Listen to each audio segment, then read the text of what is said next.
হে everyone, আবার একটা নতুন ভিডিও নিয়ে চলে এলাম। তো আমাদের এখানে আজকে পান্তা, তার জন্য আমি আগের দিন ভাত রান্না করে রেখে দিয়েছিলাম। দেন সকালবেলা খেয়ে আমি আমার কাজে বেরিয়ে গেলাম। তারপরে মা, কাকিমা সবাই দুপুরবেলা গিয়েছিল শীতলা মন্দিরে পুজো। তারপরে আমি দুপুরে ফেরার সময় দেখি এখানে অনেক উনুন হয়েছে, মানে যে মন্দিরটা পুজো দিতে গেছিলো তার সামনে যে বড় মাঠটা আছে সেখানে পুজো হচ্ছিলো। আর এই বাড়ি এসে আমরা শাক তুলতে গেলাম। নতুন নতুন পালং শাক হয়েছে, এটা আমাদের আজকে পুজোতে দেবো।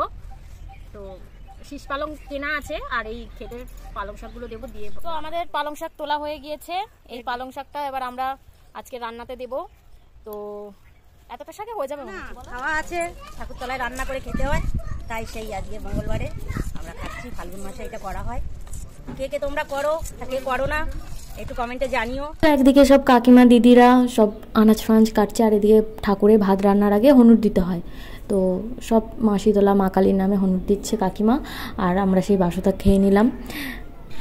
তারপরে বড় মাঠে রান্না হচ্ছিল, সেখানে একটু ক্লিপ নিয়ে নিলাম। সবাই রান্নাবান্না করছে, প্রচুর লোকই রান্না করছে এখানে, যেহেতু বড় মাঠ। আর আমি বাড়ি ফিরে দেখি বিকালে আমাদেরও রান্না হচ্ছে। এদিকে আমি আর আমার বান্ধবী একটু গল্প করছিলাম বসে, আর এই যে আমরা দুই পাগলি একটু নুনি ছিচি গানে ডান্স করে নিচ্ছিলাম। তো এদিকে আমাদের রান্না অলমোস্ট কমপ্লিট, পাঁপড় ভাজা চলছে।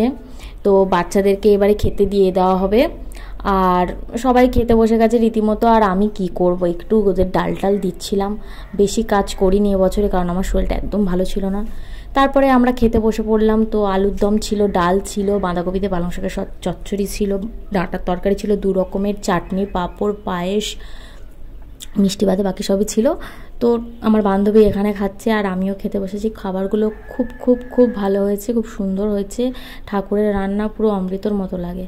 তো ভিডিওটা এটুকুই ছিল, দেখা হচ্ছে নেক্সট ভিডিওতে। Tata, by.